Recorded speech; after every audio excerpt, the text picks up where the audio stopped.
Je possède plus de 600 mangas. Salut, c'est Manga Express. Bienvenue dans ma Mangatech. Aujourd'hui, je vais te parler de chaque série que je possède et pourquoi je les possède et je les aime. Installe-toi confortablement, prends-toi une petite boisson, laisse un like et on est parti. Je te conseille, si jamais la vidéo est trop longue, de la regarder en plusieurs parties, de la mettre en à regarder plus tard sur YouTube. Parce que je m'en voudrais si tu quittes la vidéo en plein milieu et que tu ne la reprends pas. Déjà, on va commencer par le manga qui m'a fait kiffer le manga, Naruto, évidemment. Naruto, c'est le premier vrai manga que j'ai connu au collège.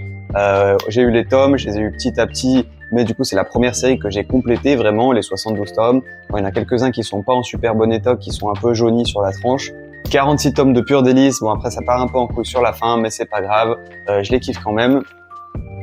J'ai quelques produits dérivés comme cette petite figurine Q-Posket. Il y en a qui aiment pas trop le style, qui fait un peu trop féminin apparemment, mais bon moi je la kiffe. Également des petites... je sais pas comment expliquer ça, des petits stickers qui changent en fonction de comment on le regarde. J'avais acheté en convention. La casquette, je la garde un petit moment. Et du coup, il a le droit à tout son étage jusque là. J'ai également les spin-offs.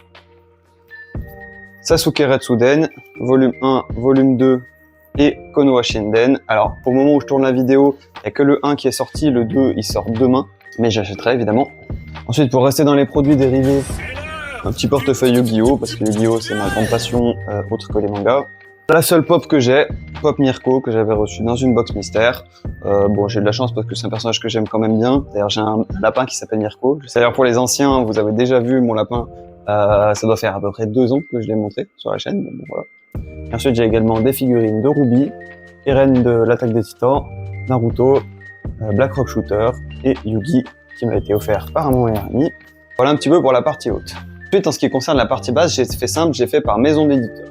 Donc, toute cette partie, j'ai la partie Glénat. Ici, jusqu'en bas, j'ai la partie Kiyun. Ensuite, ici, j'ai le Kurokawa. Kurokawa jusqu'ici. J'ai du Ototo, du Meian, du Akata ici. Akata. Après, j'ai des tomes un petit peu pour combler. Ici, j'ai les gros volumes. Kaze Crunchyroll, Ankama. Également du Kana, Doki Doki. Et après, les petites éditions sur les mangas. Du Pika, je vais avoir du Mana Books.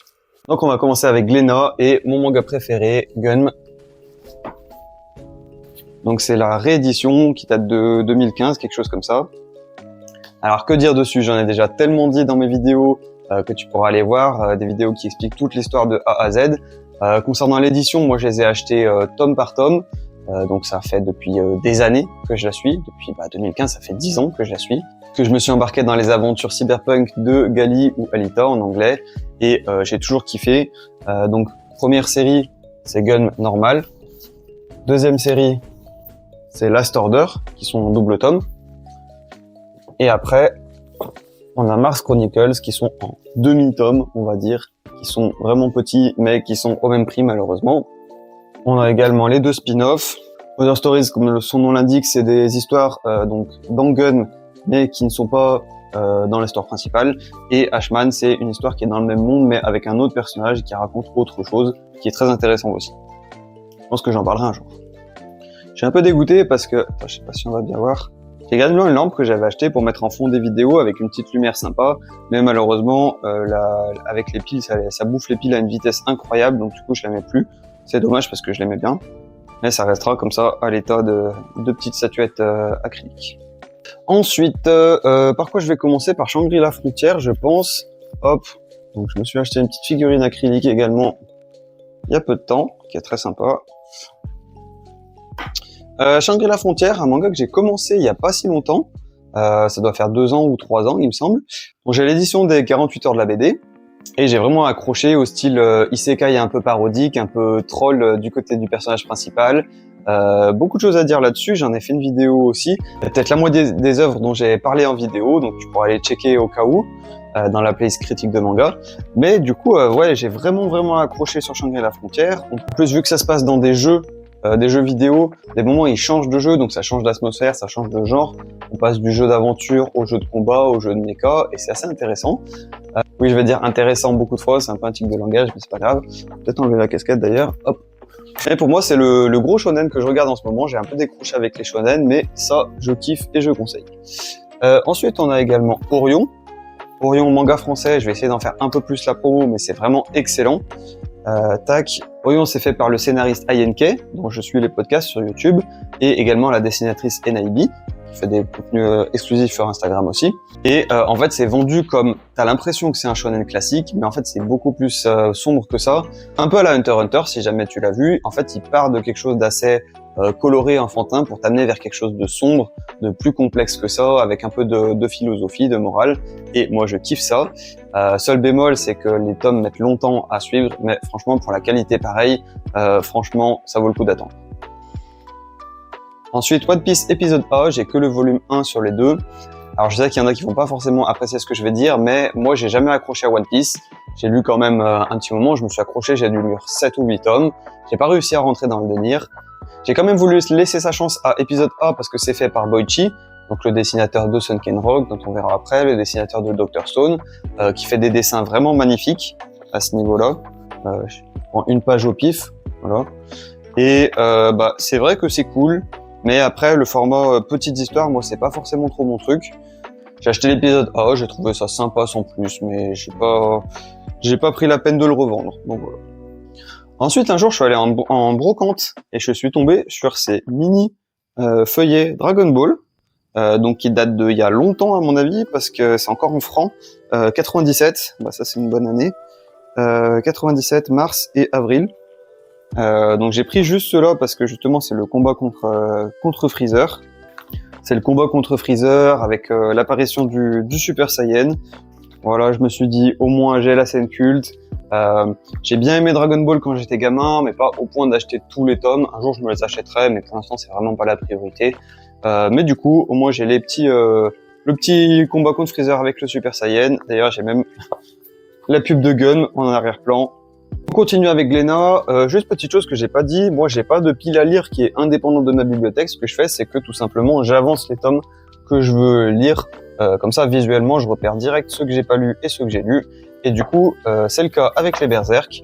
Donc Berserk, j'ai acheté les tomes de 1 à 13 jusqu'à l'Eclipse. En fait, vu que j'ai cette boîte où j'ai eu les 6 premiers avec l'artbook, j'ai déjà lu les 6 premiers, je vous ferai un retour un petit peu plus tard. Il y en a qui ont peut-être entendu parler, mais les 3 premiers tomes sont pas terribles, voire même jusqu'à l'apparition de Griffith, j'ai trouvé ça assez lambda. Après, j'avais déjà lu de la Dark Fantasy avant, qui s'en était déjà inspiré, donc ok, c'est un précurseur, mais je connaissais déjà un petit peu le genre.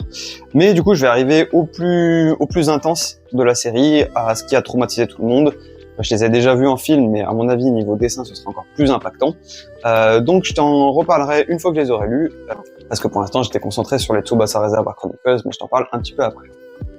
Mais au niveau de Berserk, pour l'instant, je vais me contenter d'acheter les 13, parce que j'ai encore pas mal de choses à acheter qui vont passer en priorité. Les Sunken Rock, Bonne Nuit Poon Poon, et puis il y avait pas mal d'autres choses que je m'étais mis en attente et que je vais continuer à acheter.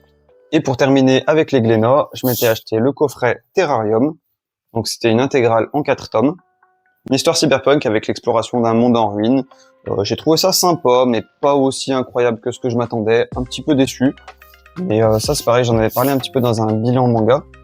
J'arrête aussi avec les un petit peu parce que j'ai des tics de langage que j'arrive pas à m'empêcher. C'est tout pour la partie Glénat. Du coup, on peut passer à Ki-hoon. Le premier manga que j'ai eu de Ki-hoon, je pense que ça doit être Darwin's Game. Darwin's Game, un jeu de survie, un jeu de mort. À l'époque, j'avais beaucoup aimé Hunger Games et je retrouvais un peu cette ambiance. Battle Royale, survie avec des pouvoirs, c'était pas mal. J'avais acheté au début peut-être entre 15 et 20 tomes, je sais plus exactement. Mais j'en ai revendu, j'ai gardé juste les 5 premiers tomes avec l'ambiance que je kiffe, où vraiment le personnage est seul avant qu'il se fasse un groupe et que ce soit des guerres de gang, où c'est une ambiance que j'ai appréciée un peu moins. Moi j'aime bien le personnage qui est seul et qui survit. Mais le dessin est vraiment sympa, les personnages sont cool, un peu gore je te préviens, mais le début est très sympa. Après ça part dans des histoires d'univers parallèles, de choses comme ça. Je trouvais que c'était moins pertinent, mais j'aime bien l'idée. Le deuxième manga que j'ai eu de Ki-hoon, c'est Reine d'Égypte. Alors faut savoir que moi j'ai une affinité particulière avec tout ce qui est égyptien. Et là on a une histoire donc de reine, Hatshepsut. Je crois que c'est une reine qui est inventée, sans être sûr, il faudra aller vérifier ça. Mais une histoire terminée en 9 tomes qui est vraiment très très intéressante. On a des histoires de complot, de prise de pouvoir, mais un peu plus politique, plus que guerrier. Il va y avoir des histoires que vu que c'est une femme, elle ne peut pas hériter du titre de pharaon, donc du coup c'est son frère qui va devoir en hériter, donc elle va essayer de prendre la place de son frère parce qu'elle est meilleure dans tous les domaines. Lui c'est un gars qui est un peu nerveux, un peu idiot, donc voilà, elle va essayer de le détrôner, et plus tard c'est son fils qui va essayer de prendre le pouvoir, donc il va y avoir des rivalités en famille, des rivalités par rapport aux amants, des attaques des différents pays autour. Donc c'est vraiment quelque chose de hyper intéressant que je recommande vraiment, qui est assez sous-coté, un peu historique mais vraiment romantisé. Donc lisez Reine d'Égypte, c'est important. Toujours un peu dans cet aspect culturel, historique, moi c'est quelque chose que j'aime bien à travers les mangas. Bright Stories, donc c'est une histoire qui se passe dans l'Asie centrale, dans les années 1800, quelque chose comme ça, 18e siècle, 17e siècle, quelque chose comme ça. Et si vous lisez l'histoire, ça peut peut-être ne pas faire envie forcément. Ça vous dit que donc cette femme, Amir, il me semble, elle se marie, donc elle a 18 ans, elle se marie avec un jeune de 14 ans, mais en vrai c'est pas du tout centré sur ça.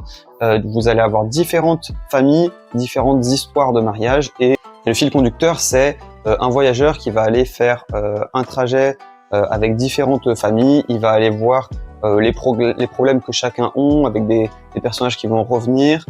Vous avez des dessins magnifiques, beaucoup de dessins d'animaux d'ailleurs, on n'en voit pas si souvent que ça, et du conflit, des émotions. C'est vraiment quelque chose qui est incroyable, et pareil, beaucoup vraiment sous-coté. Heureusement, c'est aussi un tome tous les ans, voire 1 an et demi, donc c'est quelque chose qu'on va rattraper d'un coup, et puis après on va avoir beaucoup de temps d'attente entre les tomes, mais en tout cas ça vaut le coup, c'est vraiment intéressant. Ensuite, Ki-hoon, c'est aussi la maison de Tetsuya Tsutsui qui a fait différents tomes, donc Knitting Life, Prophecy, Poison City et également Noise. Je vais essayer de les traiter dans l'ordre, il me semble que c'est Prophecy en premier. Prophecy, c'est l'histoire de quelqu'un qui fait vengeance lui-même depuis Internet. Il fait un live, il dit « Attention, je vais punir telle personne pour telle raison ». Et on va avoir une équipe de policiers qui va essayer de le retrouver. On va voir les deux côtés. Ils vont nous faire prendre parti pour l'un ou pour l'autre, même si en vrai les deux ont des bonnes raisons. J'ai beaucoup aimé. Seulement en 3 tomes, celui-ci. J'ai fait une vidéo sur la chaîne dont j'en parle. Ensuite, c'est Poison City, l'histoire d'un mangaka à qui on se fait demande de censurer son œuvre, qui fait écho à ses propres œuvres du passé, parce que du coup, Tetsuya Tsutsui avait fait 2 histoires avant celle-ci, donc Manhole et Dud's Hunt. Donc le propos est très intéressant, où on voit justement une personne qui refuse totalement de censurer son œuvre, une personne qui accepte de faire des concessions, et je recommande aussi en 2 tomes. Oui, Tetsuya Tsutsui a tendance à faire des histoires assez courtes en termes de nombre de volumes. Ensuite, on va avoir Noise. Donc là, il parle beaucoup plus de criminalité, de rédemption. Est-ce qu'on devrait laisser une deuxième chance à un criminel? Des thématiques comme ça, en 3 tomes, je recommande énormément. Et le dernier qui est sorti actuellement, c'est Knitting Life, qui traite du confinement, ou plus exactement de l'auto-confinement d'un personnage qui a été dans une entreprise qui lui a brisé la vie. Donc, du coup, il a choisi de se retirer de la société, mais malheureusement, il va subir une tentative de cambriolage. Il ne sait pas qui veut faire ça, pourquoi. Donc, une histoire un peu thriller à suspense, qui est terminée aussi en 2 tomes, donc je recommande aussi. Allez, cette fois-ci, on passe sur une série beaucoup plus longue de Ki-hoon, donc 22 tomes, Beastars. Celle-ci, pour la petite info, j'ai acheté pas mal de tomes d'occasion sur Vinted. À part le petit problème que j'ai eu avec la personne qui a dû la voler à la bibliothèque pour pouvoir la revendre, sinon tous les autres sont quand même en bon état. Une histoire assez intense que je me suis vraiment pris au jeu. Je les ai achetés après avoir vu la saison 1 de l'animé. Ensuite, j'ai rattrapé le manga avant la fin qui est sortie l'année dernière sur Netflix. Et un propos intéressant sur l'hybridation. Ah oui, c'est vrai aussi, il y a des petits strips sous les pages. Alors, si tu arrives à passer outre le côté anthropomorphe, donc le fait que ce soit des animaux qui ressemblent à des humains, moi je recommande forcément. Si ça te perturbe, tant pis, hein, mais je trouve ça dommage de ne pas le recommander juste à cause de ça. J'ai également des petites cartes Tokyo Revengers ainsi qu'un pins que j'avais eu à la Japan Expo de 2022, il me semble. Ensuite, on va passer au Lien du sang, une histoire très intense que j'avais lue, qui a été une de mes gros coups de cœur de l'année 2024. Donc c'est l'histoire d'une mère qui est vraiment toxique par rapport à son fils, qui va être toujours sur lui, toujours à l'oppresser, et lui au début il s'en rend pas forcément compte, et c'est petit à petit au fil de ces rencontres que les gens vont le dire, sa mère elle est un peu bizarre, machin, et il va se passer des événements assez graves qui vont vraiment le faire évoluer, qui vont le briser, puis il va essayer de se reconstruire. J'ai vraiment aimé la première partie qui dure jusqu'aux 12 premiers tomes, il me semble. Après, à partir du 13e jusqu'au 15, il va y avoir une évolution qui est assez particulière. Ça va, j'apprécie, mais beaucoup moins que le début. Je peux être assez déçu par rapport à cette fin. J'ai compris un peu le propos de l'auteur, mais c'était pas forcément ce que je m'attendais. Mais en tout cas, Les Liens du Sang, vraiment très intéressant, avec cette couverture un peu cartonnée, que j'aime beaucoup. Des dessins en peinture, après je te rassure, c'est du dessin classique à l'intérieur, à l'encre, des choses comme ça. Mais si t'aimes bien les couvertures, c'est quelque chose de joli. Un de mes mangas du moment, tu l'auras su, j'en parle souvent, c'est Les Carnets de l'Apothicaire. Je me suis acheté des petits stands récemment d'ailleurs de Mao Mao et Genshi. Également la petite médaille collector pour les 20 ans de Ki-hoon, il me semble. J'en ai quelques-unes comme ça. Hop, ça c'est côté doré. Côté couleur, mais personnellement je préfère le côté doré. Faudrait que je m'achète des petits supports en plastique pour pouvoir les faire tenir droit, parce que là je les fais tenir un peu en équilibre, c'est pas terrible. J'avais eu le petit coffret avec les 3 premiers tomes. Tac. Avec le petit poster, les 3 tomes. Des moments j'aime bien les mettre dans ce sens, des moments je les mets dans l'autre sens. Ça change un peu en fonction des périodes. Pareil avec les Radiantes, pareil avec Orange, mais ça on en verra juste après. Donc les carnets de l'apothicaire, que dire? Eh ben à la base je m'attendais à rien. Et j'ai vraiment kiffé. Je pensais que ça allait vraiment être centré sur la médecine et les poisons, mais au final c'est plus des enquêtes avec le prétexte de maladies, d'assassinats, de choses comme ça. C'est vraiment le gros banger de ces dernières années. Je te recommande énormément si jamais tu l'as pas vu. Après, si tu l'as pas vu jusque-là, c'est vraiment que ça t'intéresse pas. Mais je te dirais de quand même lui laisser sa chance. Il y a l'animé qui est sorti, et d'ailleurs l'animé a rattrapé le manga. Là on est au tome 14. L'animé doit être peut-être au tome 15 par rapport à la version française. Mais vraiment la relation entre les deux est vraiment cool, l'univers est vraiment cool, il change beaucoup de ce qu'on a vu, de ce qu'on a l'habitude de voir dans les mangas, et c'est pour ça que je le recommande, parce que la curiosité c'est important. Je vais le mettre dans l'autre sens. Ensuite, dernières acquisitions, là j'ai eu The Bugle Call, le tome 1 que j'ai vraiment adoré. Juste hier j'ai reçu les tomes 2, 3, 4, 5, donc c'est vraiment dans l'ambiance Vinland Saga, dont on parlera juste après. C'est vraiment un personnage qui est dans un univers de guerre, qui va avoir un père particulier, qui veut le former au combat, sauf que lui ne veut pas. Lui, ce qu'il aime, c'est la musique. Et il va développer un pouvoir lié justement à la musique. Il va pouvoir faire apparaître les sons pour guider les hommes dans une stratégie militaire. Il va également intégrer un groupe de personnes, j'en dirai sûrement plus quand j'aurai rattrapé l'apparition. Mais en tout cas, juste pour le tome 1, c'est quelque chose que je recommande énormément. J'ai vu certaines personnes en parler sur les réseaux sociaux en disant que c'est vraiment de la très bonne fantasy, et je suis d'accord avec eux, et je pense qu'on devrait en parler encore plus.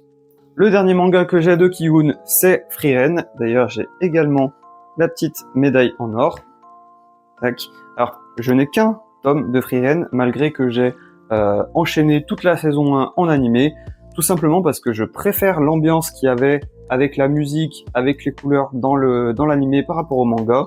Au manga, en fait, j'ai un peu l'impression, pas de me faire chier, mais c'est pas, j'ai pas trouvé ça relaxant autant que dans le manga. Donc, personnellement, si t'avais le choix, je te recommanderais plutôt l'animé par rapport au manga. Mais après, je regrette pas non plus d'avoir acheté le tome 1.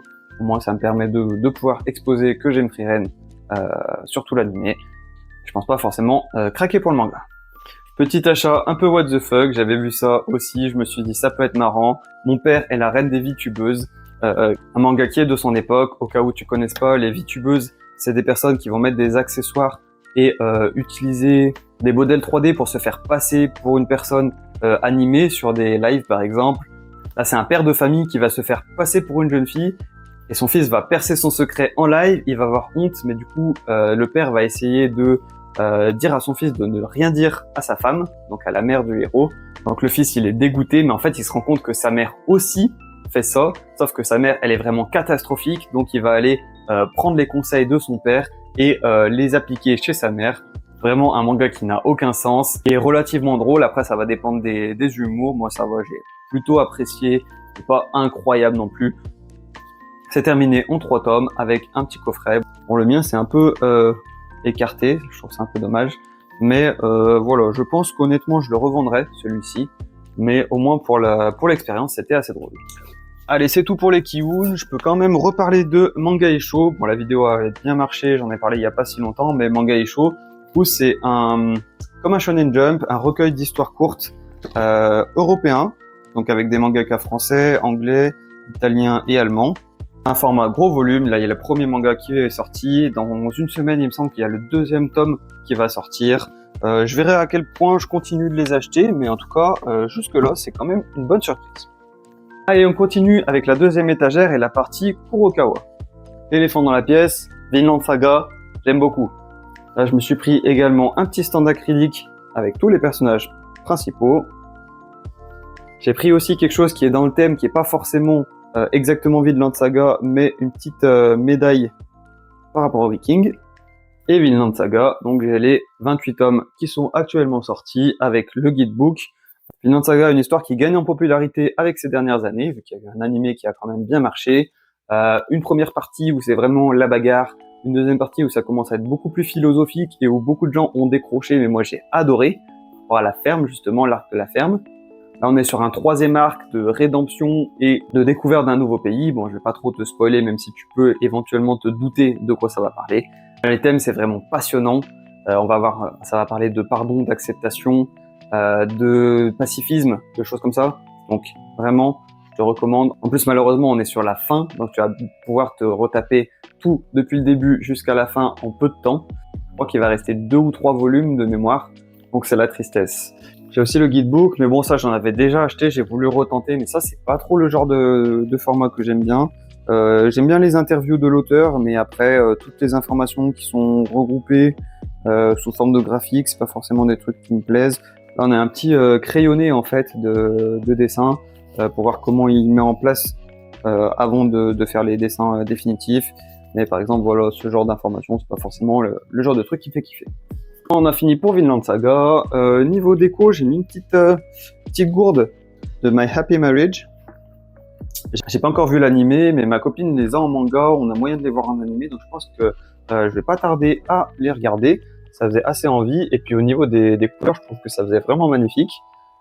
Bon, après, c'est peut-être pas forcément adapté à côté de Vinland Saga. J'aurais peut-être dû le mettre là. Mais du coup, ça cachait ces mangas-là qui sont un peu moins jolis, mais qui sont intéressants. Et d'ailleurs, je vais t'en parler. Ça, c'est la collection Kurosawa. Bon, je vais enlever celui-ci, qui reprend des moments de l'histoire. Donc, par exemple, là, on en a un sur Descartes, le discours de la méthode.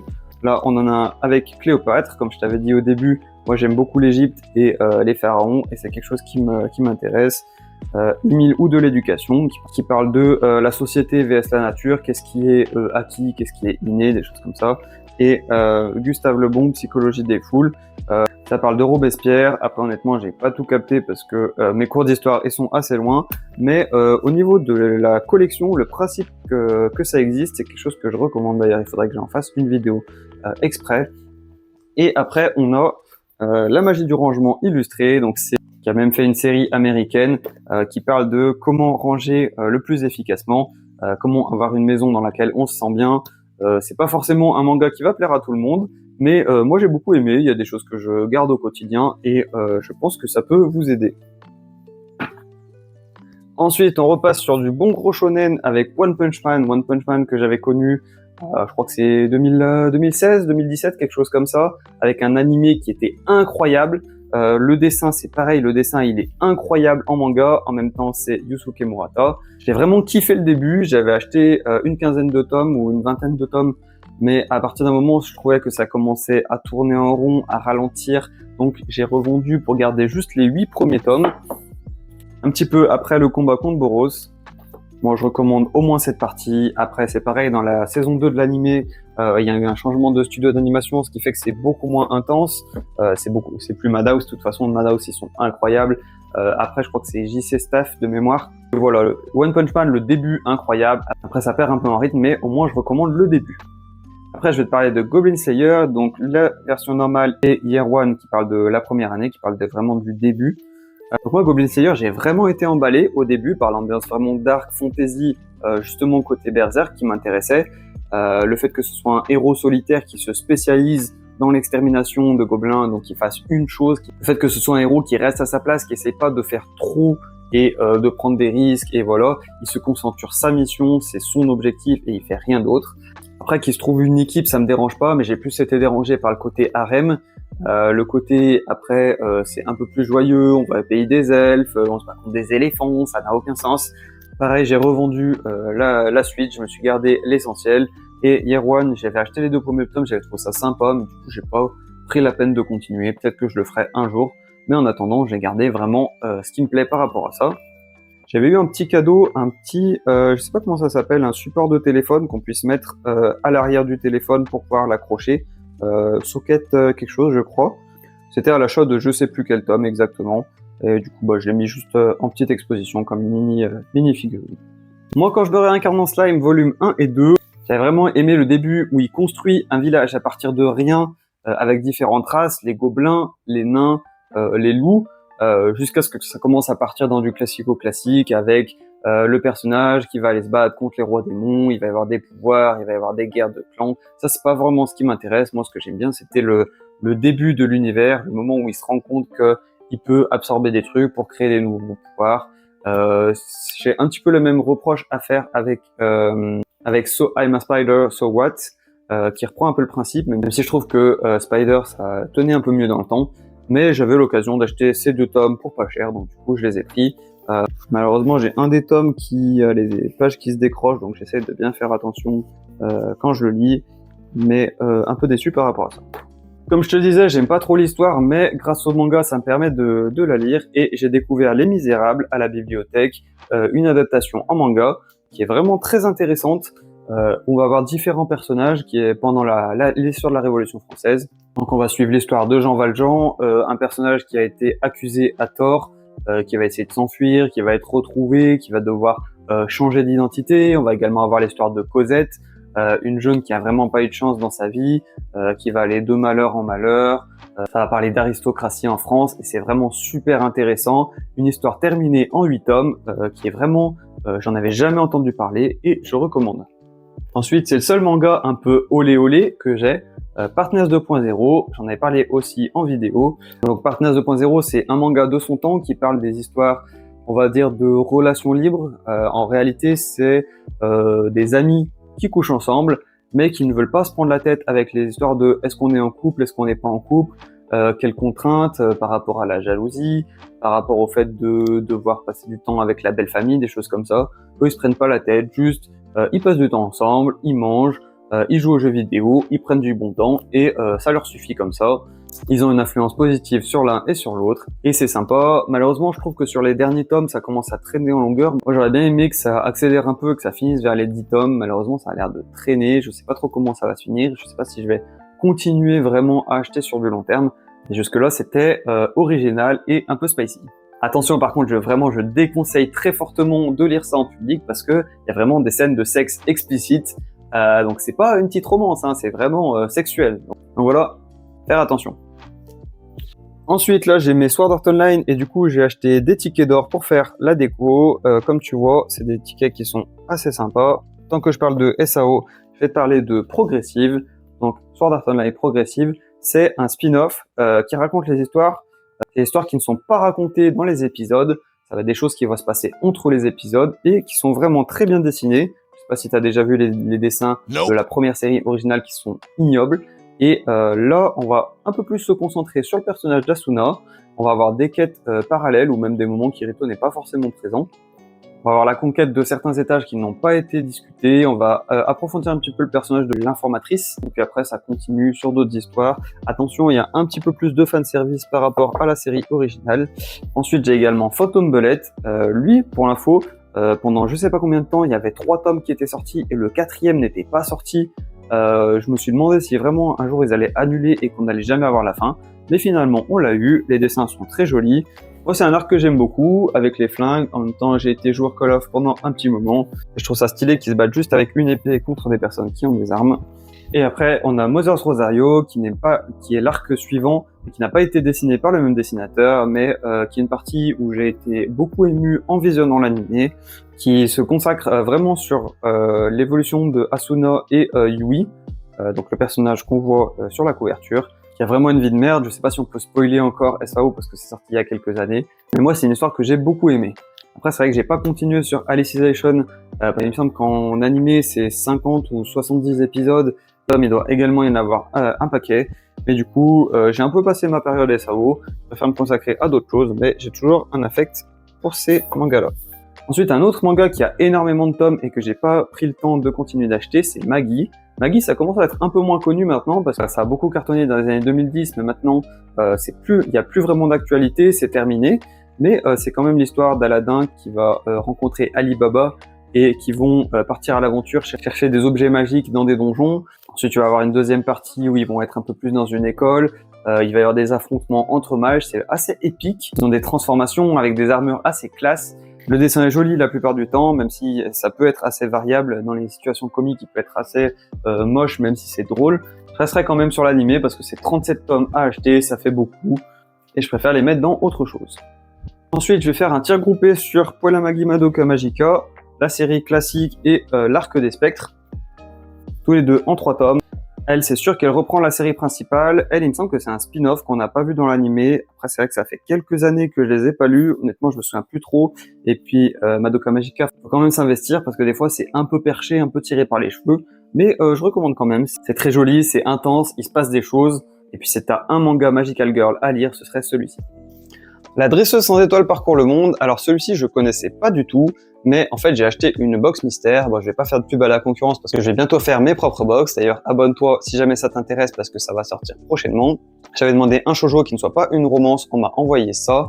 Alors, je sais pas si on peut vraiment dire que ce soit un shoujo, mais on va suivre l'histoire d'une enfant, une petite fille, qui a dû apprendre à se débrouiller toute seule parce qu'on l'a rejetée de sa famille dans un monde fantasy. Donc elle doit essayer d'être débrouillarde, arriver à trouver de quoi manger, de quoi gagner de l'argent, accepter quelques quêtes, voyager à travers différents villages, différentes villes et apprendre à grandir, malgré qu'elle soit dans un monde où tout le monde a au moins un petit pouvoir magique et elle a absolument aucun pouvoir, du moins c'est ce qu'on croit en apparence, sauf qu'en réalité elle va réussir à dresser un petit slime qui est lui aussi tout faiblard, donc elle va se reconnaître en lui. Et du coup, j'ai les 3 premiers tomes, il me semble qu'il y en a 5 qui sont sortis actuellement, il faudrait que je le rattrape. Comme j'arrête pas de le dire, j'ai d'autres priorités pour l'instant, mais c'est quelque chose que je recommande aussi. Grand Blue, oh là là, quel manga incroyable. C'est un animé très très drôle.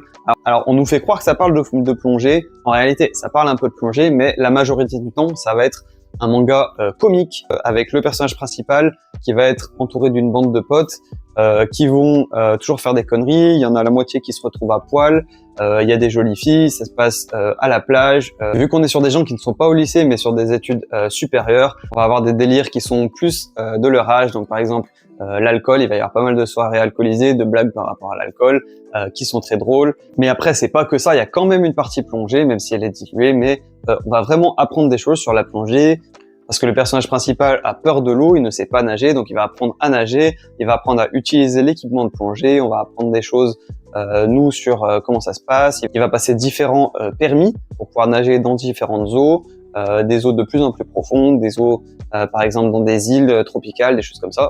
Après, il y a un côté romance dans lequel les filles vont petit à petit tomber amoureuses du héros. J'aime pas trop le côté harem, encore une fois. Là, ça va plutôt être une des filles qui est attirée par lui, une qui est un peu tsundere en mode non je veux pas, mais en réalité un petit peu. Après la dernière c'est un peu pour montrer un autre type de caractère, mais honnêtement je pense pas que ce soit vraiment sérieux.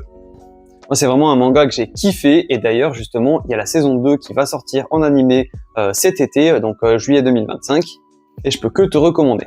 J'ai pu avoir le collecteur du tome 20, donc avec le tome et avec différentes cartes postales, posters. J'en ai mis un petit peu là, je vais te montrer aussi avec la caméra. Bon, j'ai pris les moins sexy pour pas qu'on me traite de pervers, mais après, si tu regardes sur celles qui restent, tu peux avoir des jolies filles en maillot de bain. Voilà, des mecs à poil, haha, c'est rigolo. Et de temps en temps, ça fait pas de mal. Allez, on avance un peu plus. Le seul panini que j'ai qui n'est pas un grand format, ça va être Deadpool Samurai. Donc une fois j'ai vu ça, ça m'a fait délirer. Je me suis dit comment ça se fait qu'ils ont fait une histoire de Deadpool qui se transforme en super-héros avec son équipe qui va aller combattre le mal au Japon. Et donc celui-ci c'est un double tome qui regroupe les 2 tomes. L'histoire elle est terminée. Très jolie. Des moments on a des trucs par rapport au fait de tourner les pages et en fait il se passe un truc. Le support est important aussi. On va avoir un lien vers un site internet ou des trucs comme ça. Moi j'ai beaucoup aimé. C'est vraiment du pur divertissement. Après, c'est pas ça qui va t'apprendre des choses, ou c'est pas quelque chose qui va être culturel, mais c'est vraiment du fun en barre. Ils ont fait une parodie de Demon Slayer, je sais pas pourquoi, mais ça les a fait marrer à mon avis. Donc du coup, si jamais ça t'intéresse, tu peux regarder ça, c'est sympa. Là j'ai mes petites boules Pokémon, je vais essayer de te montrer, mais c'est pareil avec la lumière, ça tient rien du tout, c'est pile. J'ai eu des timbres Pokémon, en fait je les avais mis là parce qu'à un moment j'avais des mangas La Grande Aventure Pokémon, mais je les ai revendus entre temps, mais du coup j'ai gardé les goodies. J'ai également Alma, donc c'est un coffret également en 4 tomes, assez similaire à Terrarium. On va être sur un monde post-apocalyptique, sauf que celui-ci, ça va être un monde de neige, avec des histoires de personnages androïdes, donc on sait pas forcément qui sont les robots, qui sont augmentés. On va essayer de comprendre qu'est-ce qui s'est passé. J'ai trouvé ça sympa, sans plus. C'était un peu complexe, les dessins sont jolis, mais l'histoire casse pas trois pattes à un canard. J'ai eu une période écolo et Akata m'a permis de lire des histoires intéressantes par rapport à ça. Donc ça va être l'histoire d'un agriculteur qui va cultiver des pommes, sauf qu'il utilise des pesticides et il va se rendre compte que sa femme est allergique et qu'elle pourrait en mourir s'il continue d'utiliser ces pesticides. Donc il va apprendre à cultiver du bio. Et c'est un petit one-shot sympa, donc voilà, sans prétention. Ensuite, il y a une autre histoire d'Akata que j'ai vraiment adoré, c'est Ma vie dans les bois. Moi, j'aime beaucoup tout ce qui est survie, construction dans les bois, construction de cabanes dans les bois, des choses comme ça.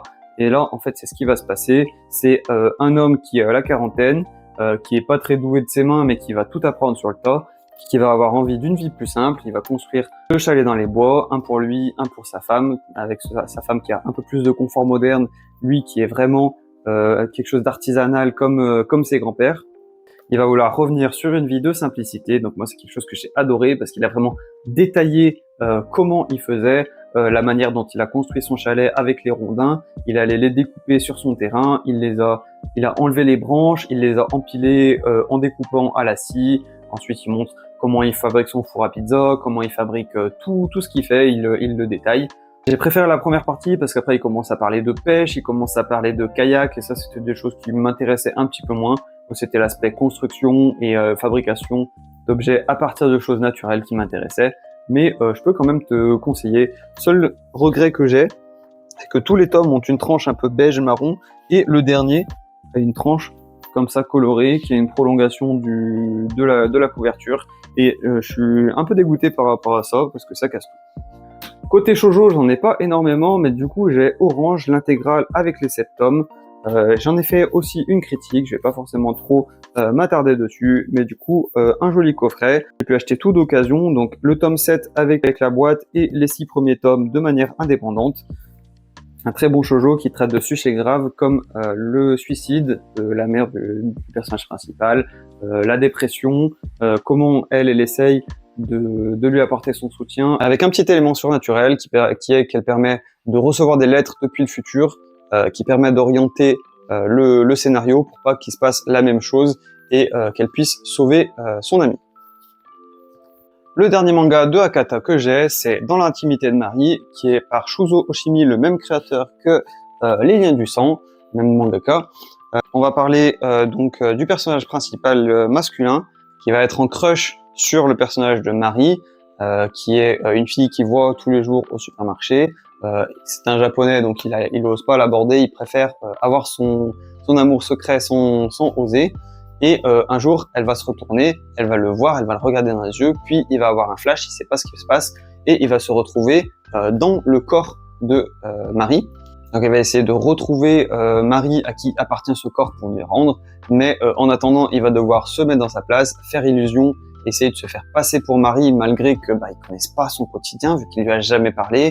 Il va se rendre compte des problèmes que subissent les femmes et il va y avoir une histoire avec une autre fille qui elle est amoureuse de Marie et du coup il va devoir jouer l'illusion mais elle va s'en rendre compte et on va voir comment ça évolue. Est-ce qu'ils vont réussir à rendre le corps de Marie? Qu'est-ce qui va se passer? C'est une histoire qui est terminée en 9 tomes. La première fois que j'avais lu, j'avais pas été hyper satisfait de la conclusion, mais après la relecture, comme je le disais dans ma critique, j'avais beaucoup plus accepté et j'ai trouvé que c'était une bonne histoire. Allez, on va passer au Pika et ce sera la fin de cette deuxième étagère. Alors, on va commencer par Dreamland. Dreamland, donc c'est la réédition À la base, c'est un manga français. À la base, il y avait une première édition, mais dont les dessins étaient vraiment très très amateurs. Là, je crois que c'est en 2022-2023, quelque chose comme ça, que Renaud Lemaire a redessiné les premiers tomes intégralement. Donc j'ai lu les 3 premiers tomes, moi. J'ai pas continué, mais l'humour est assez sympa, les dessins ça va, j'apprécie un peu, mais pas incroyable. Mais c'est surtout au niveau des concepts. L'histoire est assez originale et prenante, et je recommande quand même pour ceux qui ne connaissent pas, juste au moins pour découvrir. Moi j'avais acheté les 3 premiers et j'avais bien kiffé. Le péché original de ta copie. Qu'est-ce que j'aime cette histoire. C'est une petite histoire terminée en 2 tomes où on a des personnages enfantins. Le chara-design peut faire très mignon à la base, mais il faut pas s'y fier parce que c'est des histoires très sombres. On va suivre l'histoire d'un petit extraterrestre tout joyeux qui va devoir se confronter à la réalité du monde. La réalité du monde, c'est que les adultes font des infidélités, les adultes sont violents, et c'est les enfants qui trinquent.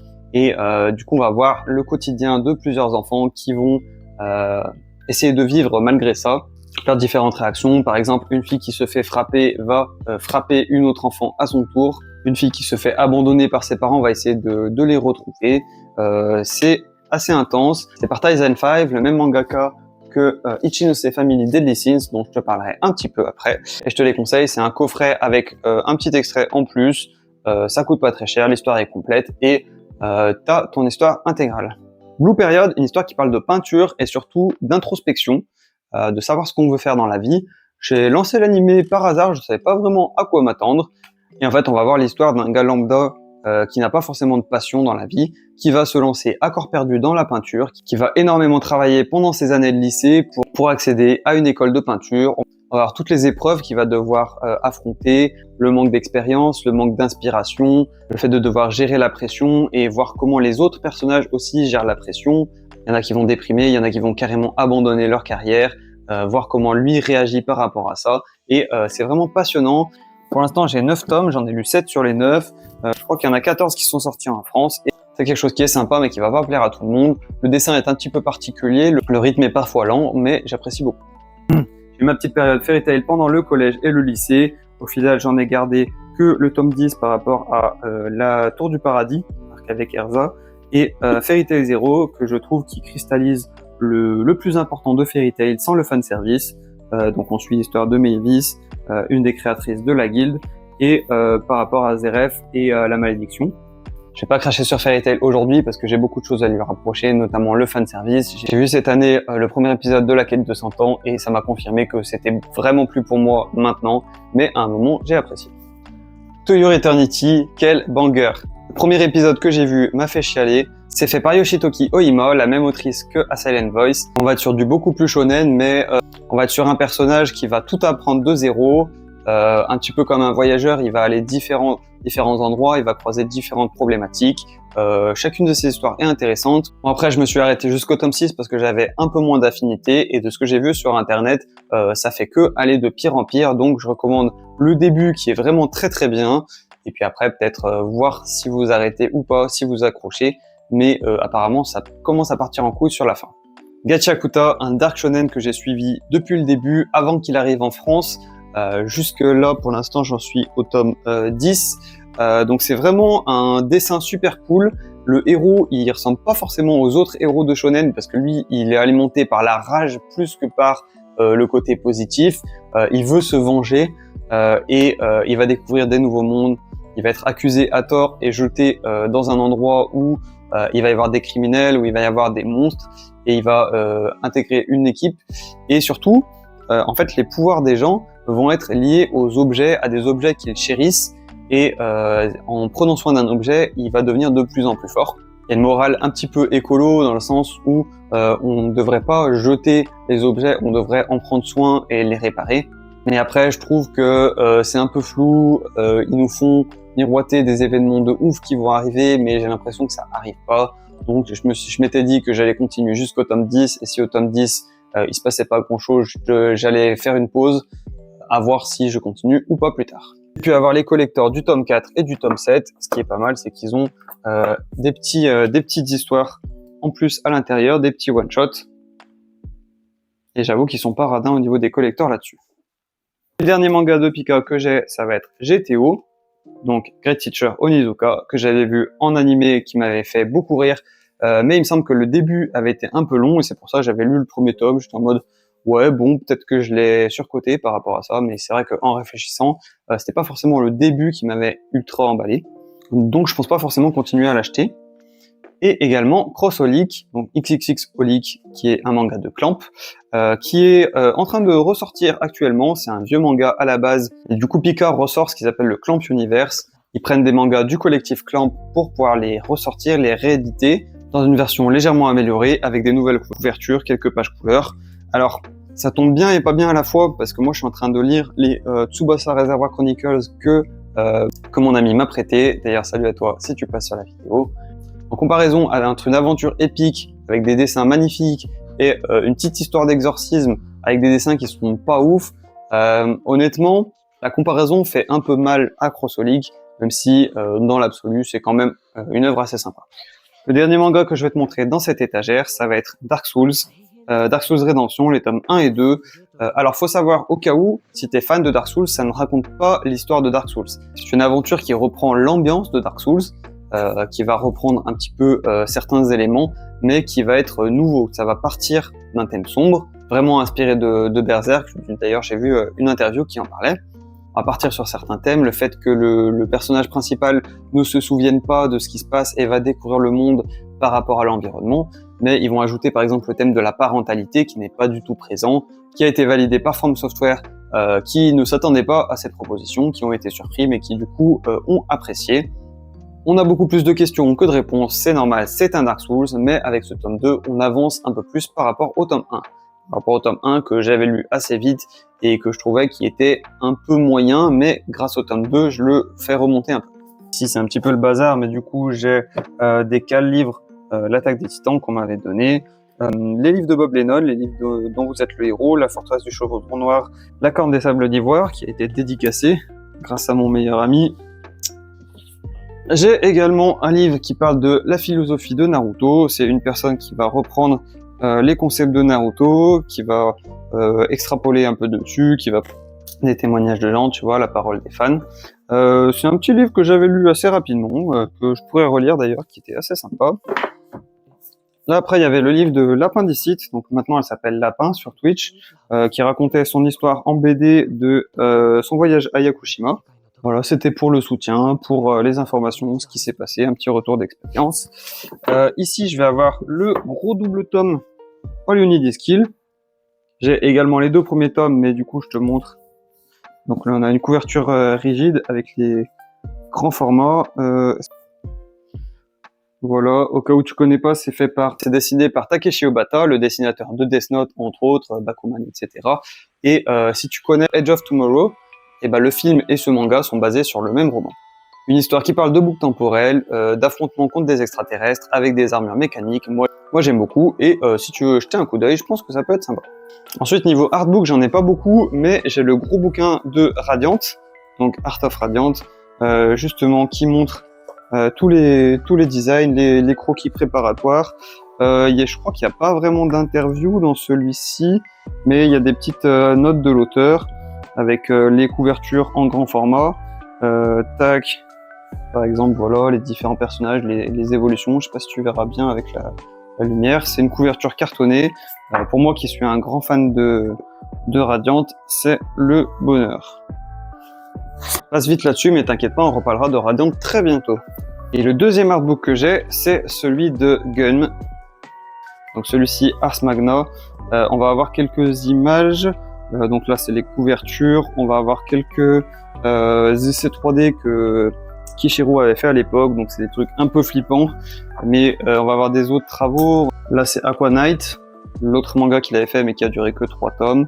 Et puis après, on va avoir voilà, différentes explications, différents trucs comme ça.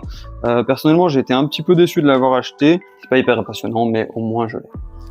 Allez, je sais que la vidéo commence à être longue, mais du coup, on va passer sur la 3e bibliothèque. Donc, les Monsters. Donc là, c'est des grands formats et volume double. Monsters que j'ai connu en 2023. Je voulais rattraper un petit peu les classiques. Naoki Urasawa qui a fait l'histoire d'un médecin qui va préférer sauver la vie d'un enfant plutôt que d'un politique haut placé, qui va lui apporter des problèmes. Et surtout, ce gamin va devenir un tueur en série. Donc il va vraiment avoir fait les mauvais choix dans sa vie et il va essayer de les rattraper. Et il va y avoir plein d'histoires parallèles, beaucoup de personnages qui vont être introduits, mais ce qui est intéressant avec Urasawa, c'est que même en quelques pages, il va te faire un personnage qui est vraiment intéressant, attachant, même si on le voit pas beaucoup. Moi, c'est ça qui m'a frappé chez Urasawa. Même si j'ai pas été ultra satisfait de la fin, il faudra peut-être que je le relise, mais j'étais un peu en mode tout ça pour ça, c'est dommage. Ça m'a fait un petit peu le même effet avec Pluto, qu'on verra après. En tout cas, on va dire les 3/4, j'ai vraiment adoré l'histoire. C'est une histoire de course-poursuite, un personnage qui à la base est vraiment gentil, qui devient plus sombre, ça aussi c'est quelque chose qui me plaît et je te conseille vraiment de lire ce classique. Death Note, bon bah est-ce qu'on a vraiment besoin d'en parler? Je pense pas que je vais te parler de l'histoire principale, plutôt de l'édition. J'avais l'édition classique en 13 volumes, je les ai vendus pour me racheter la Black Edition, donc l'édition qui a toutes les tranches en noir, que je trouve super jolie, je l'ai acheté d'occasion. Malheureusement, j'ai le tome 3 qui a été abîmé avec des pages qui sont complètement arrachées. Je pense que sous peu de temps, je vais racheter ce tome. C'est juste que j'avais pas forcément l'occasion ces derniers temps. Donc voilà, Death Note, classique parmi les classiques, un de mes mangas préférés également, dessiné par Takeshi Obata et scénario par Tsugumi Oba. J'ai groupé pour Hiromu Arakawa, donc dessinatrice de Fullmetal Alchemist, évidemment grand classique très connu, également Noble Paysan qui n'est vraiment beaucoup moins connu. Donc ça c'est la version perfecte qui est plus grande, qui n'est pas en double tome mais en 1,5 tome on va dire. Moi je préfère cette version par rapport au double tome parce que je trouve que les doubles tomes c'est assez lourd à lire. Moi j'aime bien le lire en un coup et double tome ça fait beaucoup d'informations. Donc ces versions améliorées avec des jolies couvertures, avec des croquis à l'intérieur des pages, avec des explications, ça j'aime beaucoup. Voilà, là tu verras un peu mieux. Ça coûtait un peu cher vu qu'il y a 18 tomes, mais je suis vraiment content de les avoir achetés. Et ensuite, Noble Paysan, c'est une histoire beaucoup plus autobiographique. Donc c'est Hiromu Arakawa qui se caricature elle-même avec un personnage de vache, parce que ses parents tiennent une ferme avec des vaches, et quand elle était jeune, du coup, elle a travaillé avec eux, elle s'en est occupée.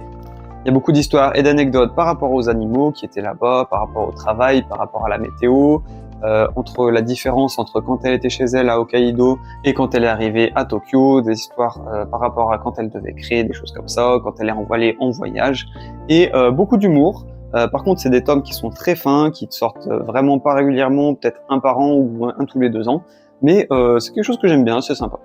Et puis tu l'as vu directement à côté des FMA, la figurine de Edouard Elric qui m'a été offerte par ma chérie, que j'aime beaucoup. Et je sais pas si tu connais mon amour pour Pokémon, mais les jeux vidéo, ça a été toute ma vie. J'ai passé la moitié de ma vie à jouer à Pokémon, et du coup, j'étais obligé d'acheter l'histoire de Satoshi Tajiri. Donc c'est Pokémon aux origines du phénomène planétaire, qui raconte, j'imagine de façon un peu romancée, l'histoire, donc la biographie de Satoshi Tajiri, comment il a créé le concept de Pokémon. Vu qu'il était enfant, il jouait avec les insectes, il essayait de les élever chez lui, de les faire grandir, de les faire tenir le plus longtemps possible dans des petits bocaux. Ensuite, il a eu une passion pour les jeux vidéo avec Tetris, et plus tard, il est devenu développeur de jeux vidéo. Il a créé une petite équipe dans un bureau, il a eu même des galères financières, il a dû revoir le projet, des choses comme ça. Moi, c'est quelque chose que j'ai adoré lire. Je te conseille vraiment, si tu es fan des jeux Pokémon, c'est vraiment passionnant. La théorie du chaos, c'est le premier manga que j'ai acheté les scans sur internet quand il sortait, parce que les designs me faisaient vraiment envie. C'est du manga français et à la base ça n'a pas été annoncé comme sortant en livre physique, donc du coup j'ai acheté tous mes chapitres. C'est vraiment passionnant, le dessin est cool. On a l'histoire d'une jeune femme dans un monde dystopique qui, elle, a été élevée en dehors de la civilisation et qui va se rendre compte que dans les villes il y a des choses pas cool qui se passent, qui va partir à la recherche de son père qui a disparu. Et on va voir un petit peu des histoires de complot gouvernemental. Le tome 1 est sorti l'année dernière, il me semble. J'ai été vraiment content qu'il soit annoncé. D'ailleurs, le tome 2 qui est en cours de route, qui devrait sortir sur l'année 2025. Et c'est vraiment stylé, ça parle de boxe et de combat clandestin. On arrive sur la fin des grands volumes. J'ai enfin reçu La fin du monde à tes côtés, que j'avais commandé le mois dernier, mais que j'ai pas eu le temps de lire. Donc du coup, je sais que ça va parler de différentes histoires de femmes, mais j'en sais pas plus pour l'instant. Par le même auteur que Vinland Saga, Makoto Yukimura, on a également Planète, une histoire qui se passe pas du tout dans le même contexte parce que ça va être dans l'espace, dans un futur quand même pas mal avancé, puisqu'on va avoir des transports interplanétaires. La Lune a été colonisée, maintenant je crois qu'il parle même de conquérir Mars ou Jupiter, je sais plus exactement. On va suivre l'histoire de 3 personnages principalement. Donc un jeune qui est téméraire mais qui va devoir apprendre la patience, un homme un peu plus âgé qui a perdu sa femme, et une commandante cynique qui va retrouver un peu le goût de la vie. On va suivre les histoires de ces 3 personnages qui forment un équipage, mais on va voir leurs histoires indépendamment, et des histoires de chefs d'entreprise véreux qui vont faire passer le profit de leur entreprise devant des vies humaines, des choses comme ça, des histoires de terrorisme intergalactique.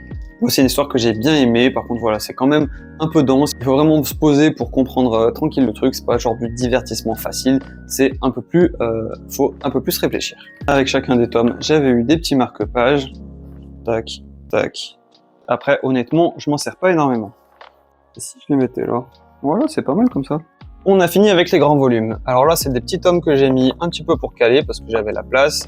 Mana Books, c'est aussi l'édition de Dark Souls, mais voilà. Steins Gate volume 1. Steins Gate, c'est une série en 24 épisodes. Ils ont voulu condenser 24 épisodes en 3 tomes. Je trouve que c'est pas vraiment adapté parce qu'on a beaucoup d'informations. Si on ne connaît pas l'œuvre de base, c'est très compliqué. Alors moi, j'ai d'abord lu ce premier tome, j'ai pas compris grand chose, j'ai regardé l'animé, et ensuite, j'ai lu le premier tome et j'ai trouvé ça beaucoup plus agréable à lire. Mais si on n'a jamais vu, je déconseille de commencer par cette adaptation.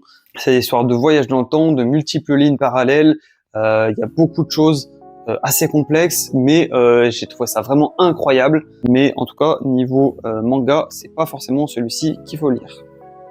J'en ai déjà parlé, j'aime beaucoup les histoires de survie et les personnes qui doivent vivre dans la nature avec ce qu'ils trouvent. C'est exactement le cas de Je ne suis pas mort. Alors c'est le volume 1, mais malheureusement le volume 2 n'est pas réimprimé et il est introuvable, donc j'ai regardé sur internet, sinon il y a une version scan légale.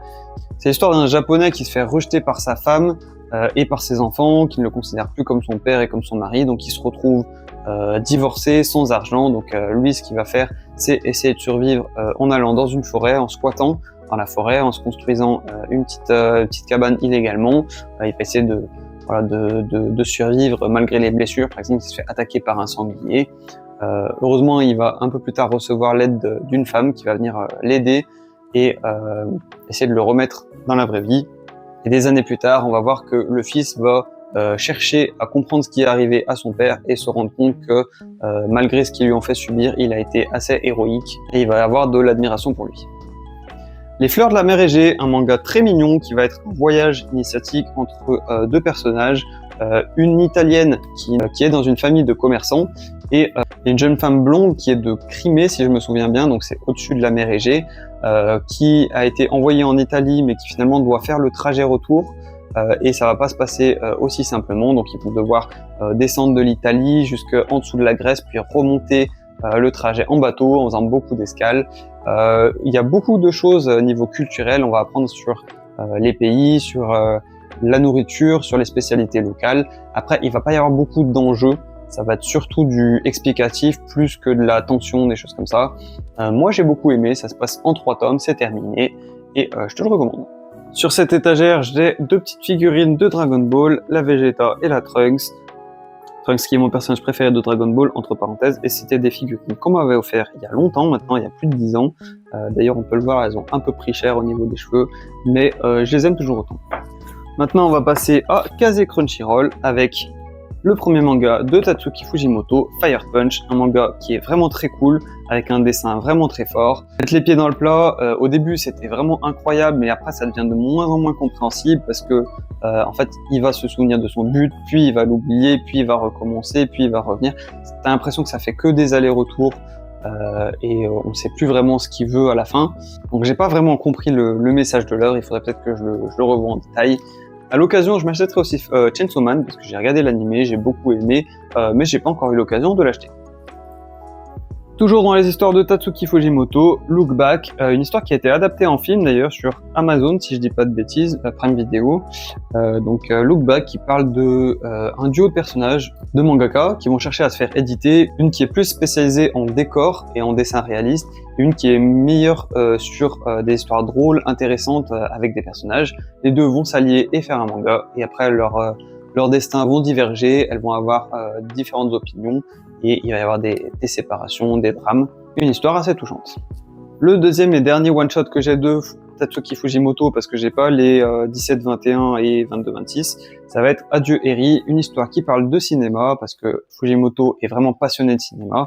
Je me souviens plus trop de l'histoire parce que ça fait quand même un petit moment que je l'ai pas lu, mais du coup c'est un garçon qui va toujours tout filmer à travers son téléphone, qui va rencontrer une autre fille qui est passionnée de cinéma, qui va lui faire regarder des films. Il va y avoir une petite alchimie entre les deux et elle va l'aider à réaliser son propre film. Après, je pourrais pas trop t'en dire plus non plus parce que je me souviens plus trop.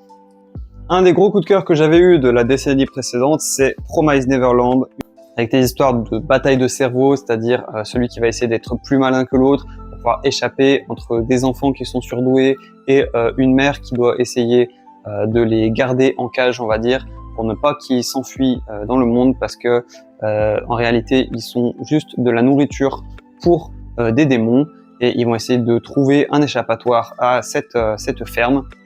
Moi, j'ai trouvé ça passionnant. Même la deuxième partie que les gens critiquent à partir du moment où ils ne sont plus dans la ferme. Je pense que je peux spoiler un peu parce que ça fait quand même des années que Promise Neverland est terminé. Mais il va y avoir l'arc de Goldie Pond. Moi, j'ai beaucoup aimé tout ce qui est histoire de jeu de massacre, un peu avec Darwin's Game, comme je te disais au tout début. La résolution aussi est un petit peu complexe et pas forcément bien amenée, mais j'ai quand même aimé cet aspect-là. Par contre, attention, en animé, ils ont totalement massacré cette partie. Déjà, à partir du moment où il fallait pas qu'il y ait des enfants avec des armes, ça allait niquer une grosse partie de l'animé, et même la fin qui est terminée en mode PowerPoint, voilà, il se passe ça, une image, ça a vraiment tout annihilé, et la résolution un peu trop facile. Malgré ça, j'ai adoré et je le recommande fortement, vraiment, c'est vraiment un manga important des années 2010. Un petit peu comme Dr Stone d'ailleurs, que j'ai lu, mais qu'on me les a prêtés, je les ai pas encore achetés, mais je les achèterai à l'occasion. Hollywood Ninja Skill, voilà, je t'avais montré tout à l'heure la version grande en cartonné. Après, j'ai gardé les deux versions, donc la version grande et cartonnée et la version souple avec la deuxième couverture, parce que j'aime beaucoup les couleurs et ce personnage. Mais du coup, l'histoire, je t'en ai déjà parlé tout à l'heure. On arrive sur la fin des Kaze Crunchyroll avec Tokyo Shinobi School, TSS, avec un personnage qui ressemble beaucoup à Naruto. Donc je me suis dit une histoire de shinobi avec un personnage qui ressemble à Naruto et dans un univers plus moderne, ça peut être sympa. Il a quelques pouvoirs. Bon, ça c'est terminé en 3 tomes. Honnêtement, je pense que c'est parce que ça n'a pas énormément marché au Japon. Du coup, ils se sont dit on va essayer de trouver une conclusion satisfaisante. Moi j'avais bien aimé, c'était une petite histoire sympa sans plus, assez divertissement. Donc tu peux jeter un coup d'œil au cas où. Et le dernier, c'est évidemment Dan Da Dan. C'est pareil, j'en ai entendu parler avant qu'il arrive en France. Il a cartonné quand il est arrivé en manga. Il a cartonné encore plus quand il est arrivé en animé. Très sympa, ça change un petit peu du shonen qu'on a l'habitude de voir. Un peu chelou, par contre, ça parle de yokai. Donc, hormis cette scène avec la personnage principale qui se fait attacher par des extraterrestres et qui se retrouve en sous-vêtements, qui est un peu fait débat, même si honnêtement, c'est vraiment pas fait pour exciter. C'est fait pour la montrer dans une situation vraiment désagréable. Mais en tout cas, on a un duo de personnages avec une histoire d'amour très mignonne, même si pas incroyable non plus, contrairement à ce que tout le monde veut faire croire. Elle est très très sympa. À la base, normalement, le personnage féminin devait être le seul personnage principal, mais pour des raisons d'édition de shonen, il fallait qu'il y ait un garçon. Donc ils ont fait ça, mais au final, l'alchimie va très bien entre les deux. Allez, là, on va passer à un gros morceau. Si je te montre ce personnage, est-ce que tu sais de quoi je vais te parler? Évidemment, je vais te parler de Radiant. Mon manga préféré, même quasiment tout court. Ce que j'aime bien, c'est qu'ils mettent des coffrets collector où tu peux ronger, c'est beaucoup plus pratique de les récupérer. T'achètes les 3 premiers tomes indépendamment et t'achètes le 4e tome avec la boîte et au moins tu peux tous les mettre, les transporter. Moi j'aime bien, hop, de temps en temps je retourne les boîtes comme ça. Une histoire passionnante qui parle beaucoup de différences, de rejet des autres, de gens qui veulent imposer leurs coutumes, de manipulation des masses. Mais tout ça avec énormément d'humour, avec un dessin qui est au top, des relations entre les personnages qui sont géniales, il y a plein de personnages qui sont incroyables, il y a Mir, il y a Pyodon, des personnages qui sont vraiment comiques, des personnages dramatiques, tout est incroyable dans ce manga, vraiment j'adore. Je vois pas de raison que tu puisses ne pas aimer Radiant, surtout si t'aimes tout ce qui est One Piece et shonen d'aventure, c'est vraiment incroyable. Donc Radiant, ça a été fait par Tony Valente, et il y a également Sifendir Chronicles, qui est un spin-off de Radiant, qui a été supervisé par Tony Valente, mais qui a été fait par Naokuren au niveau du dessin. On voit que le dessin est différent et ça explore des choses qui n'ont pas été dites dans la saga principale. Par exemple, dans le deuxième arc, on a une forêt magique qui fait que le temps ne se déroule pas de la même manière. Donc, quand les personnages vont sortir de cette forêt, en fait, ils vont se retrouver à une époque peut-être des siècles après qu'ils y soient rentrés. Et c'est le cas du personnage principal qui va essayer de trouver un nouveau foyer pour lui et sa sœur. Il va se retrouver dans une école où il va apprendre à utiliser une des armures magiques de la même manière que Doc a dû utiliser pendant l'histoire. C'est pareil, ça prend son temps pour se développer et j'ai hâte de voir la suite. Toujours chez Ankama, on va avoir Wakfu. Moi, j'ai une affinité. J'ai joué pendant des années à Dofus quand j'étais petit. J'ai kiffé l'anime Wakfu aussi pendant des années que j'ai suivi saison 1, saison 2, saison 3, saison 4. Et là, il y a un manga qui vient compléter après la saison 4 avec des nouveaux personnages, des nouveaux ennemis. Le dessin est somptueux. J'ai pas acheté le manga principal parce que j'ai trouvé que les dessins étaient moyens, mais là, c'est des dessins par Cynthia Lemont. Avoir des histoires de transfert de pouvoir de la royauté, qui est légitime, qui est pas légitime. On va avoir des histoires de quelqu'un qui a un pouvoir qui est trop grand pour lui, comment est-ce qu'il va arriver à le gérer. Et par contre, je te déconseille de l'avoir vu si t'as pas vu les saisons principales, parce que du coup, ça va se baser sur le fait que tu connaisses l'histoire. Mais si tu l'as vu, je te conseille vraiment de continuer dans la prolongation. Il y a 2 tomes qui sont sortis en France et c'est encore en cours. Reaper, un gros coup de cœur que j'ai eu. J'ai eu la chance de rencontrer par 2 fois le créateur, Geronimo Sejudo, qui fait les salons, je l'ai vu une fois à Japan Expo, une fois dans ma ville pour un festival du livre. Une histoire un peu pareille qui traite aussi de la différence, de l'acceptation, parce que là on est dans un monde post-apocalyptique, il croit qu'il est le seul qui reste dans son monde, sauf qu'en réalité il y a un bastion de l'humanité qui va être une ville centrale et qui va avoir différents quartiers autour. Dans ces quartiers, il va y avoir des démons. Et en fait, dans cette ville, il va y avoir des équipes de Sentai. Donc, si tu connais pas, c'est un petit peu comme les Power Rangers, donc des personnages avec des armures qui ont des pouvoirs. Là, c'est basé sur le thème des insectes et ils vont se transformer et avoir des pouvoirs différents en fonction de leur rôle. Je vends pas forcément super bien, mais tu iras voir ma critique dessus qui est beaucoup plus carrée. Je te recommande vraiment énormément. Il y a 4 tomes qui sont sortis, qui s'arrêtent sur un nouvel arc. Le prochain va sortir normalement en 2025 et il devrait lancer un nouvel arc qui me hype énormément. Donc dis-moi si jamais ça t'intéresse. Allez, c'est fini pour les Ankama. Là maintenant je vais te parler du coffret intégral que j'ai acheté.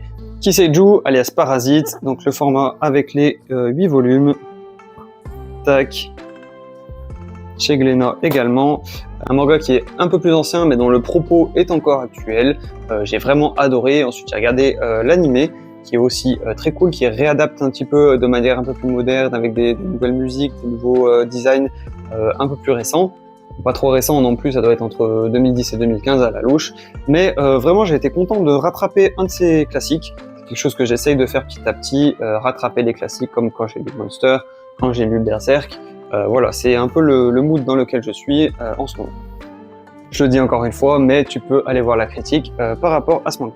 Une autre découverte que j'ai fait aussi par rapport à la couverture, qui est un peu comme les liens du sang, cartonné et monochrome, c'est Mission in the Apocalypse. Encore une fois, j'aime les histoires de survie, j'aime les histoires cyberpunk, j'aime les histoires post-apocalyptiques. Donc là, c'est un personnage qui va errer dans un monde quasiment mort, qui va avoir une mission, qui va devoir parcourir le monde, où elle va croiser quelques survivants, essayer de comprendre qu'est-ce qui s'est passé. Après, je commence à perdre un petit peu l'intérêt par rapport à ce manga, mais au début, en tout cas, j'étais grave hypé. Party Boy Kangming ou Paribikomei en animé. J'avais vu l'adaptation en 12 épisodes, j'avais kiffé, je me suis dit, allez, je vais me prendre le manga pour ne pas l'oublier, pour que ça reste quand même dans ma bibliothèque, que je l'ai visuellement. C'est l'histoire d'un stratège militaire chinois qui se retrouve réincarné au Japon actuel et qui va aider une jeune chanteuse à percer, qui va utiliser ses stratégies de guerre à lui, qui va les appliquer dans le monde réel pour pouvoir lui permettre de progresser, parce qu'elle a assisté à un moment où il était dans le besoin et qu'il comprenait pas dans quel monde il était. J'ai trouvé ça sympa. Après, c'est Noévé Graphics, il faut faire attention parce que Noévé Graphics, ils ont tendance à ne pas finir les séries. Donc moi, de toute façon, j'ai juste pris le tome 1 juste pour comme ça. La couverture est brillante, elle est sympa, mais je pense pas continuer. On passe au Doki Doki avec Sunken Rock. Donc Sunken Rock, un manga assez culte, violent, sexuel, mais très intéressant parce que c'est vraiment l'esprit shonen, un gars qui va tout donner pour aider les autres, quitte à rejoindre un gang de mafia. Son but, c'est vraiment d'utiliser tous les moyens qu'il a à sa disposition pour aider un maximum de gens. Et la plupart du temps, il va utiliser ses points et son équipe. Il va avoir, par exemple, un autre personnage qui est assez charismatique, Park Tae-woo, je crois, que je trouve vraiment très stylé. On a différents arcs. Là, par exemple, j'ai fini l'arc sur le divertissement, donc le show business.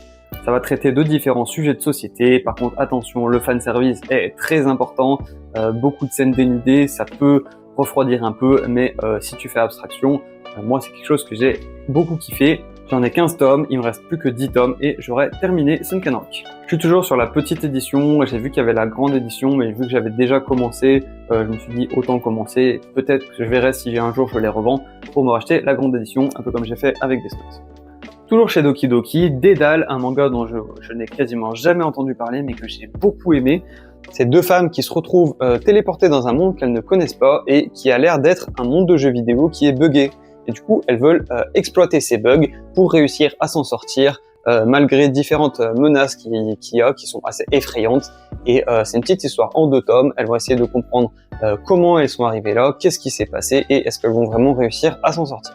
Petite série en 2 tomes, je recommande beaucoup, surtout si tu es fan de jeux vidéo. Il y a plein de petites références à droite à gauche à des jeux. Et puis l'univers est très original. Le dernier manga de chez Doki Doki que j'ai juste acheté cette semaine, que j'ai pas encore eu le temps de lire, c'est L'âme du dragon.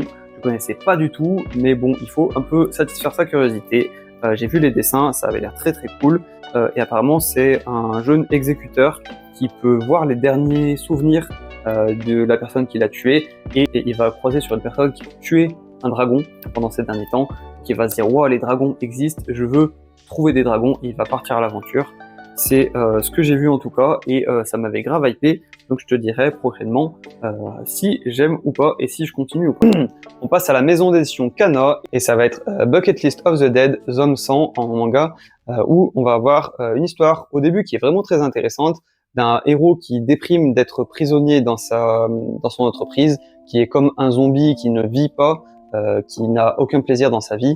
Et lui qui est au sens imagé un zombie, il va y avoir une invasion de zombies réels dans le monde réel et c'est grâce à ça qu'il va pouvoir se libérer de son travail et commencer à kiffer sa vie malgré l'invasion. Le concept est assez barré, on va suivre lui et une bande de potes qui va se faire. Et, le principe c'est qu'il va avoir une liste de 100 choses à faire avant de mourir bouffé par un zombie.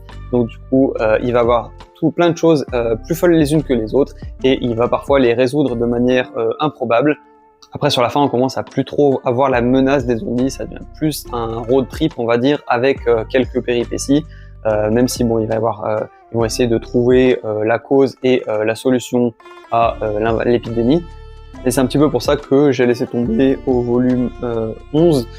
Je crois qu'on est au volume 16, quelque chose comme ça. Peut-être qu'un jour, je me ferai un kiff et je les rattraperai tous d'un coup, mais pour l'instant, je les ai mis un petit peu de côté. Toujours dans mon optique de lire des mangas cultes, je me suis mis à Bonne Nuit Poun Poun ou Oyasumi Poun Poun. Il y avait les 2 premiers tomes qui étaient un tome acheté, un tome offert, donc je voulais forcément me les acheter, je les ai pris et après les Sunken Rock, je passerai à Bonne Nuit Poun Poun. L'histoire a l'air super intéressante dès le début, donc on va avoir un enfant qui se représente avec cette image de petit oiseau qui va subir des événements un peu traumatisants. Il va y avoir des histoires d'esprit, il va y avoir des histoires de sectes, des relations pas forcément bienveillantes entre ses parents. Je préfère pas trop t'en dire pour l'instant parce que je préfère avoir une vision globale plutôt que de dire ce que j'en pense sur 2 tomes. Mais en tout cas, c'est quelque chose qui va arriver prochainement, en tout cas sur l'année 2025 sur la chaîne. Ichinose's Family Deadly Sins, un autre manga de Tyson 5, le plus récent. J'en ai parlé récemment sur la chaîne aussi, j'ai fait une critique. Donc c'est l'histoire de toute une famille qui se retrouve amnésique et qui vont devoir recréer des liens, mais en se rendant compte qu'il y a des secrets dans leur famille et ils vont devoir résoudre un petit peu ça, des relations complexes de famille, voir tous les problèmes que ça engendre et voir s'ils arrivent à recréer des liens ou pas. Une histoire passionnante, bien que un petit peu brouillon sur la fin, mais j'ai vraiment adoré en 6 tomes, je recommande fortement. Et le dernier manga de Kana, c'est Hell's Kitchen. C'est un petit manga que j'avais eu il y a très longtemps, qui parle de cuisine, un petit peu à la Food Wars si tu veux. C'est un démon cuisinier qui va manger les âmes des cuisiniers pour se nourrir. Et en fait, vu que les grands cuisiniers ont souvent beaucoup d'ego et pas forcément autant de talent que ce qu'il aime, quand il les mange, il n'est pas satisfait. Donc il dit, je vais partir de quelqu'un qui ne sait pas du tout cuisiner de base, je vais le former, je vais le rendre excellent, et après comme ça, quand je vais le bouffer, je vais vivre ma meilleure vie.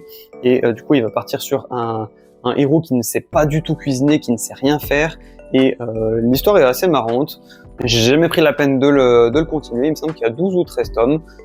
Je sais pas si un jour je le continuerai, mais en tout cas j'ai jamais eu la force de m'en débarrasser, j'ai un petit affect, je trouve ça sympa, pas incroyable, mais vraiment un bon divertissement. Quelque chose qui est incroyable par contre, c'est le bateau de Thésée, dont j'ai acheté le coffret intégral. C'est un jeune dont le père a été accusé, plus jeune, d'avoir empoisonné toute une classe d'enfants d'un village, donc tout le monde est contre lui, sans forcément chercher des preuves sur est-ce qu'il est vraiment coupable ou est-ce qu'il s'est passé autre chose, est-ce qu'on l'a fait passer pour alors qu'en fait c'est pas la réalité. Et en fait quand il va retourner dans son village natal, il va remonter dans le temps et lui en restant dans sa vie d'adulte, il va croiser son père quand il était jeune, et vu qu'il sait déjà les éléments qui se sont passés, il va enquêter, il va essayer d'innocenter son père, parce que lui-même dans le présent, il est devenu père et il veut savoir réellement qu'est-ce qui s'est passé, voir si c'était vraiment le cas.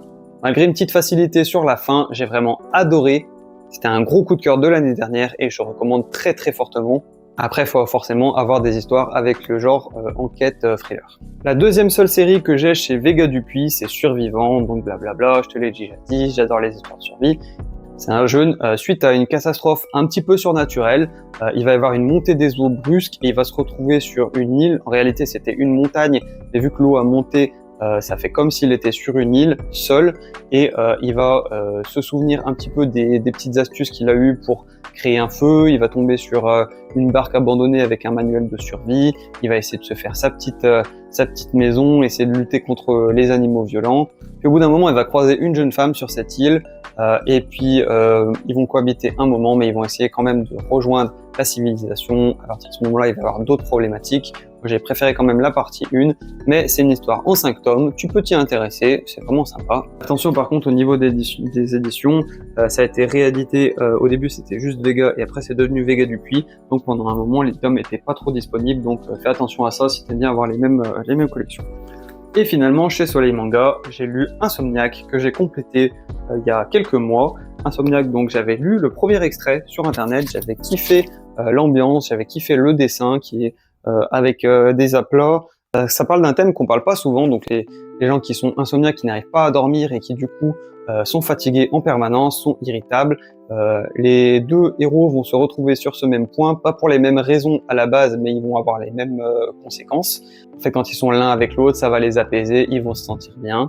Après, on va avoir d'autres histoires sur d'autres personnages. Le développement est un petit peu moins intéressant sur la fin, mais j'ai beaucoup aimé le lancement. Est-ce que je te dirais que je regrette d'avoir continué? Peut-être. Je trouve que ça s'est un peu trop tiré sur la longueur. Ils ont peut-être fait un arc de trop, même si du coup on va voir quel est le traumatisme du héros à la fin, quelles sont les conséquences, parce que du coup il va y avoir des histoires d'opération au niveau de l'héroïne. Ça se passe vers la fin, on a un dénouement. Après, est-ce qu'ils auraient pu l'avancer plus tôt? Je pense. Et c'est un petit peu un regret, je regrette un petit peu d'avoir mis autant d'argent dans 14 tomes, oui c'est ça, 14 tomes, que j'aurais pu mettre dans autre chose de plus intéressant, mais bon, c'est comme ça. Après je suis pas mécontent de l'avoir lu. Voilà pour ce qui est de mes 3 étagères principales. Après il y a encore le dernier, donc là il y a les Tsubasa qu'on m'a prêté, les Reservoir Chronicles et World Chronicles, ça c'est pas à moi. Le dernier manga que je voulais te montrer, c'était Pluto, et merde, donc l'édition intégrale, avec les petites cartes postales, hop, de Naoki Urasawa, comme Monster dont je t'ai parlé avant, sur une histoire originale de Osamu Tezuka, qui a fait Astro Bot. Donc l'univers c'est Astro Bot, mais traité de manière beaucoup plus réaliste, politique. On a autant de tomes que de robots. Après il y en a certains qu'on va traiter un peu plus et d'autres un peu moins. Faut quand même s'accrocher, c'est pas évident. C'est quelque chose qui est assez froid, on va dire. Tu vas pas forcément avoir beaucoup d'émotions, mais intellectuellement, c'est satisfaisant. Après, voilà, c'est pas là où tu vas t'exclamer, tu vas dire waouh, c'est incroyable. C'est pas là où tu vas être forcément très ému, où tu vas être admiratif ou des choses comme ça. C'est quelque chose d'assez carré, assez froid. Mais voilà, après, j'ai pas été hyper satisfait par la conclusion non plus. C'est un petit peu une constante que j'ai avec Urasawa, donc je continue de les acheter pour la culture, mais je me dis, par exemple, là j'ai envie d'acheter 20th Century Boy, je vais peut-être acheter encore pas mal de tomes et pas être satisfait de la fin. Je sais pas, c'est un peu un risque que je vais prendre, mais bon, c'est comme ça. Ça m'embête de ne pas apprécier Urasawa à son plein potentiel. Après, peut-être je suis encore un petit peu jeune par rapport à ça, peut-être qu'en les relisant plus tard, j'apprécierai plus. Voilà, c'est peut-être ça, peut-être qu'avec le temps, je les apprécierai plus. Je te montre un petit peu les quelques shikishi que j'ai eu, les petits, voilà, donc la théorie du chaos, ça c'est Alma, les petits marque-pages de planètes et également les cartes postales, enfin les shikishi de Grand Blue et le petit poster de Grand Blue avec la boîte collector de Berserk. Il y avait aussi un artbook à l'intérieur. Bon, j'ai mis un petit bout de scotch à l'intérieur pour pas que ça s'ouvre parce que sinon ça avait tendance à s'ouvrir un peu trop facilement, mais à la limite je te le montrerai à l'occasion. Moi, je sais pas combien de temps ça fait pour toi, mais pour moi ça fait 2 heures de tournage, j'avais beaucoup de choses à dire. Je ferai pas des vidéos comme ça tous les ans, mais au moins tu pourras te baser là-dessus et l'année prochaine je te ferai juste les changements qu'il y a eu par rapport à l'année dernière. Après là c'est les mangas que j'ai actuellement, il y en a que je revends avec le temps quand j'ai envie d'en avoir d'autres. J'ai vraiment envie de garder ceux qui me plaisent le plus ou ceux avec lesquels j'ai une histoire en particulier. Mais je suis quand même très fier de ce que j'ai eu jusque-là. Pour info, ma collection s'est quand même pas mal agrandie depuis que j'ai commencé le Manga Express parce que je me suis imposé d'avoir pas mal de nouvelles lectures pour pouvoir t'en proposer, te faire des critiques. Parce que du coup, je me suis imposé d'acheter quand même un certain nombre de tomes, un certain prix par mois pour avoir des choses à quoi parler. Et bon, après, c'est pas une contrainte, hein, c'est un plaisir de vraiment acheter des mangas, lire des nouvelles choses. Mais du coup, je me suis permis d'acheter des choses que j'aurais pas forcément lues au premier abord. Sur ce, si tu as suivi cette grosse vidéo jusqu'au bout, n'hésite pas à liker. C'est tout pour aujourd'hui. J'espère que tu vas vraiment liker, partager en masse à tes potes et t'abonner si c'est toujours pas le cas. N'hésite pas à me dire en commentaire combien toi tu as de mangas dans ta mangatech. C'était ma collection de 620 mangas, si j'en crois mon chiffre sur notre île jaune. On est au 20 juin 2025 et après ça va évoluer encore une fois tous les mois. J'essaierai de te faire un petit bilan en fonction de comment ça évolue. Mais après je te fais mes bilans tous les mois, donc tu peux t'abonner par rapport à ça pour pouvoir les regarder. Il y a une playlist sur mes bilans achat et lecture manga tous les mois, donc si jamais tu veux les regarder, tu peux les regarder un peu plus tard. Merci beaucoup d'avoir regardé, c'était Kishiro pour Manga Express. Ciao!